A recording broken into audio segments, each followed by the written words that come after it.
মৰমৰ ছাত্ৰ-ছাত্ৰীসকল, আজি তোমালোকৰ বিজ্ঞান বিষয়ৰ ৬ নং পাঠ জীৱন প্ৰক্ৰিয়াৰ মানুহ আৰু উদ্ভিদৰ ৰেচন তন্ত্ৰ সম্পৰ্কে আমি আলোচনা কৰিম।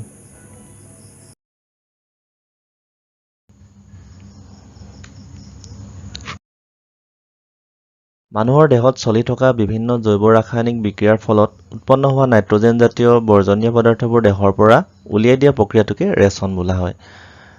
এই ৰেচন প্ৰক্ৰিয়াটো সম্পন্ন কৰিবৰ বাবে মানুহৰ দেহত যি তন্ত্ৰ গঠিত হৈছে তাকে ৰেচন তন্ত্ৰ বোলা হয়। আমি ইতিমধ্যে পাইছিলোঁ শ্বসন তন্ত্ৰ বা পাচন তন্ত্ৰৰ বিষয়ে।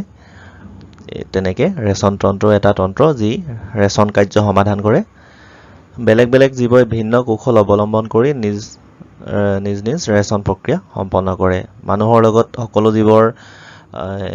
একে ধৰণৰ ৰেচন তন্ত্ৰ বা ৰেচন কাৰ্য সংঘটিত নহয়। বেলেগ বেলেগ জীৱই বেলেগে তেওঁলোকৰ নিজা নিজা কৌশল অৱলম্বন কৰি ৰেচন প্ৰক্ৰিয়াবোৰ সম্পন্ন কৰে। এতিয়া মানুহৰ ৰেচন তন্ত্ৰত এযোৰ বৃক্ক, এযোৰ মূত্ৰনলী, এটা মূত্ৰথলী আৰু এটা মূত্ৰ নিষ্কাশন নলীৰে গঠিত। ইয়াত মানুহৰ ৰেচন তন্ত্ৰটো দেখুওৱা হৈছে। ইয়াত এযোৰ বৃক্ক সোঁফালে আৰু বাওঁফালে। ইয়াত বাওঁ ছাইডৰ কেইটা দেখুৱাইছে বাওঁ বৃক্ক আৰু এইফালে আছে সোঁ বৃক্ক। ইয়াতে ধমনী আৰু হীৰাও থাকে। তোমালোকক ৰঙা ৰঙেৰে ধমনীবোৰ দেখুওৱা হৈছে আৰু নীলা ৰঙেৰে হীৰাবিলাক দেখুওৱা হৈছে। ৰঙা আৰু নীলাৰ কথাটো হ'ল কি, ৰঙা যদি ৰং হয় তেতিয়াহ'লে এই ধমনী অৰ্থাৎ ইয়াত অক্সিজেনযুক্ত তেজ থাকিব আৰু নীলা ৰঙত কাৰ্বন ডাই অক্সাইডযুক্ত তেজ থাকিব। সেইটোৱে পাৰ্থক্য, সেইকাৰণে ৰঙা আৰু নীলা ৰং দিয়া হৈছে। তাৰপিছতে এতিয়া মূত্ৰ কি? মানুহৰ ৰেচন তন্ত্ৰৰ জৰিয়তে নিষ্কাশন হোৱা মূল উপজাত দ্ৰব্যবিধেই হৈছে মূত্ৰ। মানুহৰ মূত্ৰত ৯৫% পানী, ২% ইউৰিয়া, ০.১% ক্ৰিয়েটিনিন, ০.০৩% ইউৰিক এচিড আৰু সামান্য পৰিমাণে chloride, sodium, potassium, sulphate, ammonium আৰু ফছফেট থাকে। এইটো তোমালোকৰ পাঠ্যপুথিত দিয়া নাই, মই সংযোগ কৰি দিছোঁ, এইটো মনত ৰাখিবা। এতিয়া মূত্ৰ কেনেদৰে উৎপন্ন হয়? মূত্ৰ উৎপন্নৰ উদ্দেশ্য তেজৰ পৰা বৰ্জনীয় দ্ৰব্য যেনে ইউৰিয়া, ইউৰিক এচিড আদিবোৰ চেকি আঁতৰ কৰা। এইবোৰ হৈছে বৰ্জনীয় দ্ৰব্য। এইবোৰ যদি আমাৰ শৰীৰত থাকে তেতিয়াহ'লে আমাৰ শৰীৰৰ অপকাৰ হ'ব পাৰে। গতিকে এইবোৰ তেজৰ পৰা চেকি আঁতৰ কৰাটোৱে হৈছে ইয়াৰ কাম, আমাৰ ৰেচন তন্ত্ৰৰ কাম। বৃক্কৰ জৰিয়তে এই কাম সম্পন্ন হয়। ৰেচন তন্ত্ৰৰ মূল অংশটোৱে হৈছে বৃক্ক আৰু এই বৃক্কৰ জৰিয়তে কামটো সম্পন্ন হয়। হাওঁফাওঁৰ দৰে বৃক্কতো অসংখ্য ৰক্তজালিকা থাকে। এই ৰক্তজালিকাবোৰে বৃক্কত এক কাপ সদৃশ নলিকা গঠন কৰে। এই নলিকাবোৰে তেজ চেকাত সহায় কৰে। প্ৰতিটো বৃক্কত এনে অসংখ্য নলিকাৰ একক থাকে। এইবোৰক নেফ্ৰন বোলা হয়। নেফ্ৰনেই ৰেচন তন্ত্ৰৰ একেবাৰে মূল অংশটো আৰু ইয়ে আটাইতকৈ গুৰুত্বপূৰ্ণ কামবোৰ কৰে। প্ৰাপ্তবয়স্ক মানুহৰ প্ৰতিটো বৃক্কত প্ৰায় ১০ৰ পৰা ১৫ লাখ এনে নেফ্ৰন থাকে। এই নেফ্ৰনবোৰ ইটো সিটোৰ লগত সংঘবদ্ধ হৈ থাকে। নেফ্ৰনবোৰে প্ৰাথমিক অৱস্থাত গ্লুক'জ, এমিনো এচিড, লৱণ আৰু প্ৰচুৰ পৰিমাণৰ পানী চেকি লোৱাৰ পাছত পাছৰ নলিকা অংশত অধিশোষণ কৰি লয়। অধিশোষণ তাৰমানে যিখিনি পানী পৰিস্ফুট কৰিলে বা চেকিলে তাত আকৌ প্ৰয়োজনীয় কিছুমান যদি দ্ৰব্য তাত গুচি যায়, সেইখিনি তাৰ দৰকাৰী ভাগটো পুনৰ শোষণ কৰি লোৱাটো হৈছে অধিশোষণ। দেহত কিছুমান অতিৰিক্ত পানী থাকে আৰু কিমান পৰিমাণৰ দ্ৰৱীভূত বৰ্জিত পদাৰ্থ তেজত থাকে তাৰ ওপৰত নিৰ্ভৰ কৰি পানীভাগ অধিশোষণ কৰিলে। প্ৰতিটো বৃক্কত উৎপন্ন হোৱা মূত্ৰ নেফ্ৰনৰ দীঘল নলিকাৰ জৰিয়তে মূত্ৰনলীলৈ সোমাই আহে। মূত্ৰনলীয়ে বৃক্ক দুটা মূত্ৰথলীৰ লগত সংযুক্ত কৰি ৰাখে। মূত্ৰবোৰ মূত্ৰথলীত জমা হৈ থাকে। মূত্ৰথলীৰ পৰা সময়ে সময়ে মূত্ৰ বাহিৰ কৰি দিয়া হয়। উল্লেখযোগ্য যে মূত্ৰথলীটো পেশীযুক্ত আৰু ই স্নায়ুৰ দ্বাৰা নিয়ন্ত্ৰিত। সেয়ে আমি প্ৰস্ৰাৱ কৰাৰ তাড়না নিয়ন্ত্ৰণ কৰিব পাৰোঁ। স্নায়ুৰ দ্বাৰা এই কাৰ্যটো নিয়ন্ত্ৰণ হয় এতিয়া নেফ্ৰনৰ বিভিন্ন অংশৰ চিহ্নিত চিত্ৰ ইয়াত সংযোগ কৰি দিছো তোমালোকৰ পাঠ্যপুথিটো দিয়া আছে এই অংশটো হৈছে বোমান্স ক্যাপসুল বাহিৰৰ অংশটো এই অংশটো হৈছে গ্লোমেৰুলাছ তাৰ পিছতে এই অংশ নেফ্ৰনৰ নলিকা তাৰপিছতে এইটো অন্তঃবাহী বৃক্ক ধমনী অন্তঃবাহী ভিতৰলৈ যোৱা ধমনীৰ এটা অংশ তাৰ পিছতে আকৌ ইয়াত পাক খাই এখন জালিকা গঠন কৰিছে এই জালিকাখনেই হৈছে গ্লোমেৰুলাছ আৰু ইয়াৰ পৰা পুনৰ বহিৰ্বাহী বৃক্ক ধমনী ওলাই গৈছে আৰু এডাল হৈছে বৃক্ক উপহিৰা ইয়াত এই অংশটো হেনলিৰ লুপ বুলি কোৱা হয় তোমালোকক পিছৰ অংশত আলোচনা কৰিছো এইটো কথা তাৰ পিছতে এডাল হৈছে সংগ্ৰাহী নলিকা এতিয়া উদ্ভিদৰ ৰেচন প্ৰাণীৰ দৰে উদ্ভিদৰ দেহতো কিছুমান বৰ্জনীয় দ্ৰব্য উৎপন্ন হয় কিন্তু এইবোৰ নিষ্কাশনৰ কাৰণে উদ্ভিদৰ দেহত কোনো ৰেচন তন্ত্ৰ নাথাকে মানুহৰ বা আন প্ৰাণীৰ দৰে উদ্ভিদৰ দেহত কোনো ধৰণৰ ৰেচন তন্ত্ৰ নাথাকে উদ্ভিদে বৰ্জিত পদাৰ্থবোৰ বিভিন্ন পদ্ধতিৰে শৰীৰৰ পৰা বাহিৰ কৰি দিয়ে গেছীয় পদাৰ্থ শ্বাস কাৰ্যৰ সময়ত উদ্ভিদে পত্ৰৰন্ধ্ৰৰ মাধ্যমত কাৰ্বন ডাই অক্সাইড গেছ আৰু হালক সংশ্লেষণৰ সময়ত অক্সিজেন বৰ্জিত পদাৰ্থ হিচাপে ত্যাগ কৰে শ্বাস কাৰ্য বুলি কওঁতে তোমালোকে মনত ৰাখিবা উদ্ভিদেও শ্বাস কাৰ্যৰ সময়ত অক্সিজেন গ্ৰহণ কৰে কথাটো অলপ ব্যতিক্ৰমী নিচিনা লাগিব পাৰে তোমালোকৰ এটো তোমালোকে মনত ৰাখিবলগীয়া আৰু বুজিবলগীয়া কথা যে অক্সিজেন উদ্ভিদৰ প্ৰাণীৰ ক্ষেত্ৰত যেনেকৈ অক্সিজেন দৰকাৰ হয় গ্লুকোজ ভাঙি শক্তি উৎপন্ন কৰিবৰ কাৰণে উদ্ভিদৰ ক্ষেত্ৰতো কিন্তু গ্লুকোজ ভাঙি শক্তি উৎপন্ন হ'বৰ কাৰণে অক্সিজেনেই দৰকাৰ হয় অৰ্থাৎ উদ্ভিদেও অক্সিজেন লয় কিন্তু দিনৰ ভাগত নলয় এইটো কথা মনত ৰাখিবা আৰু এই সময়ত যেতিয়া অক্সিজেন গ্ৰহণ কৰে তেতিয়া কিন্তু কাৰ্বন ডাই অক্সাইড ই পত্ৰৰন্ধ্ৰৰ মাধ্যমত এৰি দিয়ে আৰু হালক সংশ্লেষণৰ সময়ত হেতু আমি সকলোৱে জানো হালক সংশ্লেষণৰ সময়ত অক্সিজেন বৰ্জিত পদাৰ্থ হিচাপে ত্যাগ কৰে দিনৰ ভাগত তাৰ পিছতে তৰল পদাৰ্থ প্ৰচ্ছেদন প্ৰক্ৰিয়াৰ দ্বাৰা পত্ৰৰন্ধ্ৰৰ মাধ্যমত উদ্ভিদে অতিৰিক্ত তৰল বৰ্জিত পদাৰ্থ হিচাপে ত্যাগ কৰে উদ্ভিদে যিখিনি অতিৰিক্ত তৰল হিপাৰে শোষণ কৰি লোৱা সেইখিনি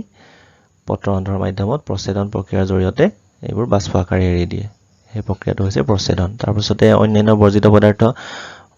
বৰ্জিত পদাৰ্থ যেনে ৰেজিন গাম আদি উদ্ভিদে পৰ্ব আৰু পৰ্ব মধ্যৰ মাজেৰে নিষ্কাশন কৰে পৰ্ব মানে গাঠি দুটা গাঠিৰ মাজৰ অংশ পৰ্ব আৰু সেই গাঠিৰ অংশৰ জৰিয়তেও নিষ্কাশন কৰি দিয়ে আকৌ হিপাৰ জৰিয়তেও এই ওচৰ পাজৰৰ ঠাইত বৰ্জিত পদাৰ্থবোৰ উলিয়াই দিয়ে ইয়াৰ উপৰিও পাততো একেবাৰে বুঢ়া পাতবোৰতো কিছুমান উদ্ভিদে বৰ্জনীয় পদাৰ্থবোৰ জমা কৰি ৰাখে আৰু এই পাতবোৰ যেতিয়া হৰি যায় তেতিয়া বৰ্জনীয় পদাৰ্থবোৰ ইহঁতৰ দেহৰ পৰা আঁতৰি যায়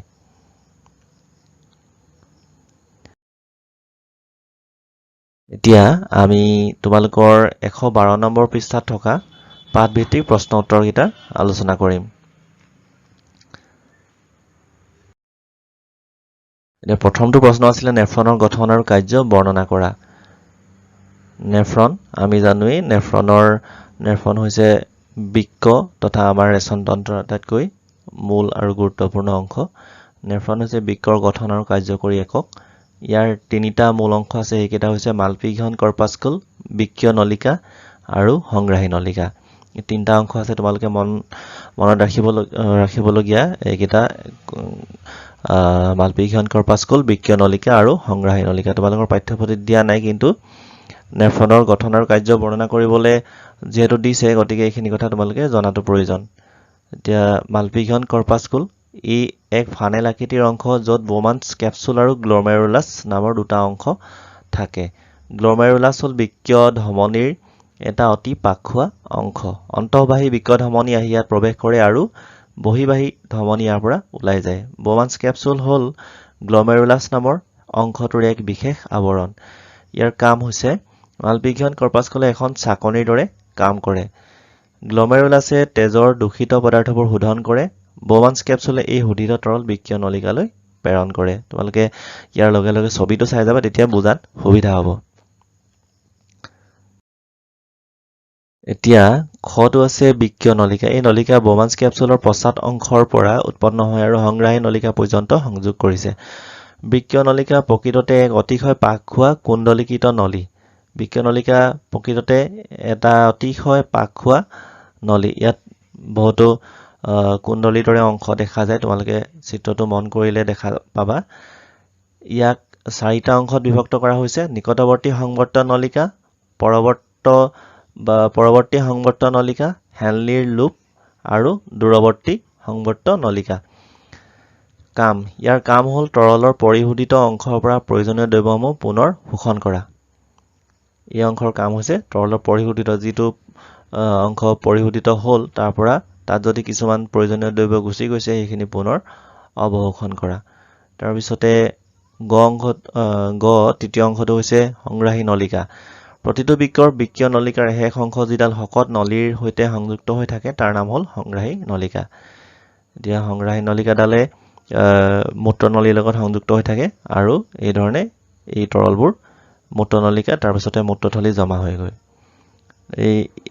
ইয়াৰ কামটো এইটোৱে এই নলিকাই বৃক্কীয় নলিকাৰ পৰা সংগ্ৰহ কৰা পৰিশোধিত তৰল বা মূত্ৰনলীলৈ পঠিয়াই দিয়ে ইয়াত চিত্ৰটো সংযোগ কৰি দিছো এইটো অকমান জটিল যেন লাগিব পাৰে তোমালোকে এই চিত্ৰটো অংকন কৰিব পাৰিবা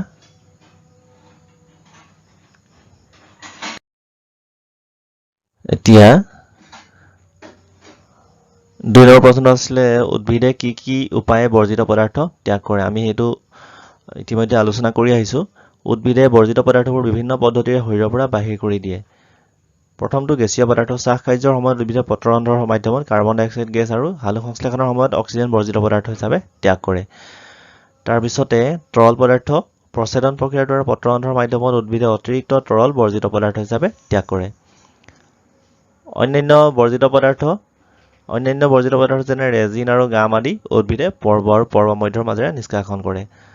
আৰু ইয়াৰ লগতে হিপাৰ জৰিয়তেও কিছুমান বৰ্জিত পদাৰ্থ উদ্ভিদে ত্যাগ কৰে আৰু লগতে